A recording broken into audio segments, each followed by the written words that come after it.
क्या आपने कभी सोचा है कि पुरानी कहानियों में ऐसे राज छुपे हो सकते हैं जो साइंस भी नहीं समझा सकती? क्या हो अगर उन कहानियों में छुपे संकेत आज के जमाने की सबसे बड़ी पहेलियों से भी ज्यादा गहरे हों? महाभारत सिर्फ राजाओं और युद्ध की कहानी नहीं है। इसमें छुपे हैं ऐसे सवाल जिनका जवाब आज तक कोई नहीं दे पाया। इसके श्लोकों में ऐसे सवाल गूंजते हैं जो टेक्नोलॉजी और इंसानी ताकत के बारे में हमारी समझ को चुनौती देते हैं।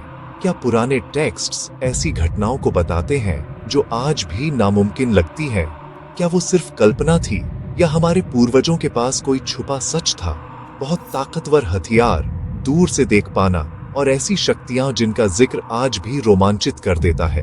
जैसे जैसे हम महाभारत के सफर पर निकलते हैं, हम सिर्फ पढ़ने वाले नहीं बल्कि खोज करने वाले बन जाते हैं। चलिए क्यूरियोसिटी के साथ समय में पीछे चलते हैं। क्या हम उन रहस्यों को सुलझा पाएंगे या और उलझ जाएंगे? क्या आप महाभारत के सबसे बड़े रहस्यों को जानने के लिए तैयार हैं? इस सफर में हर मोड़ पर एक नई खोज आपका इंतजार कर रही है। महाभारत में हथियारों के बारे में बताया गया है। दिव्यास्त्रास जो मंत्रों से चलते थे, मेटल से नहीं। ब्रह्मास्त्र उदाहरण के लिए दुनिया को तबाह कर सकता था। इसका एक्सप्लोजन 10,000 सूर्यों से भी ज्यादा चमकदार बताया गया है। ये बातें अजीब तरह से न्यूक्लियर हथियारों और फॉलआउट जैसी लगती है, उस समय से बहुत पहले जब ऐसी टेक्नोलॉजी थी ही नहीं। दूसरे हथियार जैसे नारायणास्त्र और पाशुपतास्त्र गाइडेड मिसाइल्स और एनर्जी वेपन्स की तरफ इशारा करते हैं। क्या ये देवता एडवांस टेक्नोलॉजी चला रहे थे या ये खोए हुए ज्ञान के लिए मेटाफोर है? असली रहस्य शायद खुद हथियार नहीं बल्कि ऐसी ताकत को कंट्रोल करने के लिए जरूरी विजडम है। कुरुक्षेत्र के युद्ध को लाखों लोगों की लड़ाई बताया गया है। 18 दिनों तक 18 बड़ी सेनाएं लड़ी।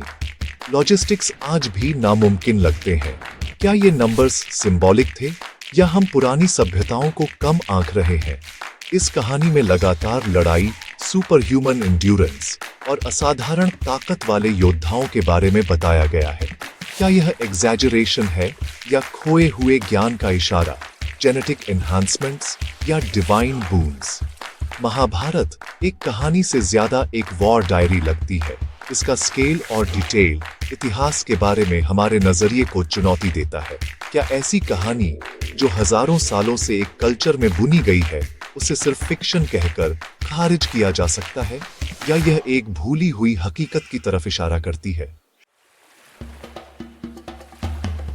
हस्तिनापुर में अंधे राजा धृतराष्ट्र संजय से युद्ध की घटनाएं रियल टाइम में सुनते हैं, जो युद्ध के मैदान में सब कुछ वैसे ही देखते हैं जैसे वह होता है, डिवाइन विजन की वजह से। संजय का नरेशन इतना विविड है, यह एक लाइव ब्रॉडकास्ट जैसा है, पूरी डिटेल्स और भावनाओं के साथ। बिना टेक्नोलॉजी वाले जमाने में यह कैसे मुमकिन हो सकता था? क्या यह कोई मिरेकल है, साइकिक एबिलिटी या खोई हुई साइंस? क्या व्यास की डिवाइन विजन एडवांस्ड कम्युनिकेशन के लिए एक मेटाफोर थी या एक लेटेंट ह्यूमन पावर? संजय की कहानी हमारे मटेरियलिस्टिक वर्ल्ड व्यू को चुनौती देती है। यह इशारा करती है कि कॉन्शियसनेस और इंफॉर्मेशन स्पेस और टाइम से आगे निकल सकती है। यह महाभारत के सबसे वैज्ञानिक रूप से बैफलिंग रहस्यों में से एक है। महाभारत इशारा करती है कि युद्ध के दौरान समय खुद बदल गया था, जैसे कि कुरुक्षेत्र की धरती पर समय की धारा ही उलट गई हो। यह सिर्फ एक युद्ध नहीं था बल्कि समय और अस्तित्व की गहराइयों में उतरने का एक रहस्यमय अनुभव था। सबसे मशहूर तब जब कृष्ण अर्जुन को अपना यूनिवर्सल फॉर्म दिखाते हैं, एक ही पल में सारा समय दिखाते हुए। उस डिवाइन विजन में पास्ट, प्रेजेंट और फ्यूचर एक साथ मर्ज हो जाते हैं। अर्जुन के लिए यह विजन हमेशा के लिए रहता है। वह समय के पार देख पाता है, जैसे उसकी चेतना अनंत में फैल गई हो। दूसरों के लिए केवल कुछ सेकंड बीतते हैं, उनके लिए सब कुछ सामान्य लगता है, मानो कुछ हुआ ही नहीं। यह टाइम डिलेशन का एक पोएटिक डिस्क्रिप्शन है, जहां परसेप्शन और रियलिटी के बीच की दूरी मिट जाती है, जो मॉडर्न फिजिक्स की याद दिलाता है, जैसे आइंस्टाइन के रिलेटिविटी के सिद्धांत में समय का झुकाव। क्या पुराने विचारकों ने समय के फ्लूइडिटी को समझा था, या वे किसी गहरे कॉस्मिक ट्रूथ को महसूस कर रहे थे, या यह कॉस्मिक कॉन्शियसनेस के लिए एक मेटाफोर है? क्या समय केवल एक इल्यूजन है, या फिर यह ब्रह्मांड की सबसे बड़ी पहेली? युद्ध के 18 दिन एक डिवाइन टाइम स्केल को रिप्रेजेंट कर सकते हैं, जहां हर क्षण में अनंत संभावनाएं छुपी हैं, जहां डेस्टिनी और फ्री विल आपस में जुड़ते हैं और हर निर्णय समय की धारा को बदल सकता है।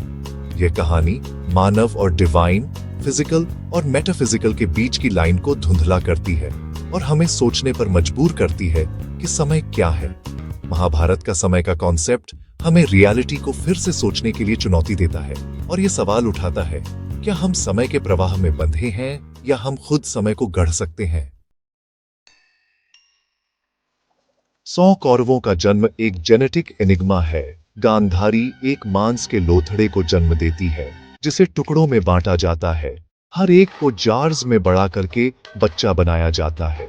यह प्रोसेस क्लोनिंग या इन विट्रो फर्टिलाइजेशन जैसा लगता है, जिसका वर्णन हजारों साल पहले किया गया था। क्या यह एक लकी गेस था या जेनेटिक्स और एम्ब्रियोलॉजी के पुराने ज्ञान का सबूत? कहानी की detail, division, jars, nurturing medium एक मेथोडिकल प्रोसेस की तरफ इशारा करती है, सिर्फ फैंटेसी नहीं। क्या ये मिरेकल्स हैं या इतनी एडवांस्ड साइंस जो मैजिकल लगती है? महाभारत हमें पुराने ज्ञान की सीमाओं पर फिर से विचार करने पर मजबूर करती है। जैसे ही हम अपना सफर खत्म करते हैं, हमें एहसास होता है कि यह यात्रा सिर्फ एक कहानी की खोज नहीं थी, बल्कि खुद को समझने की भी थी। हर कदम पर इतिहास और कल्पना के बीच की पतली रेखा हमें सोचने पर मजबूर करती है, सच्चाई और मिथक में फर्क कहाँ है?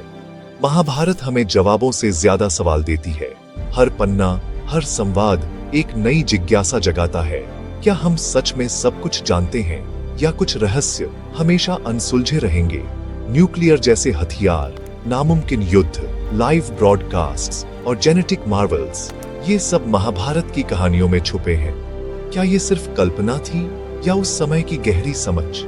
महाभारत का सबूत कहानियों और यादों में बुना है, पीढ़ी दर पीढ़ी सुनाई गई बातों में और उन चित्रों में जो समय के साथ फीके पड़ गए हैं।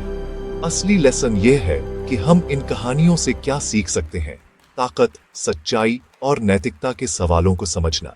इस कहानी का ज्ञान टाइमलेस है, हर युग में प्रासंगिक और हमें अपने समाज और खुद को समझने का आईना देता है। कहानी और हकीकत के बीच का पर्दा बहुत पतला है। कभी कभी बस एक सोच या सवाल ही उसे पार कर सकता है। जवाबों की तलाश ही सबसे बड़ी खोज है।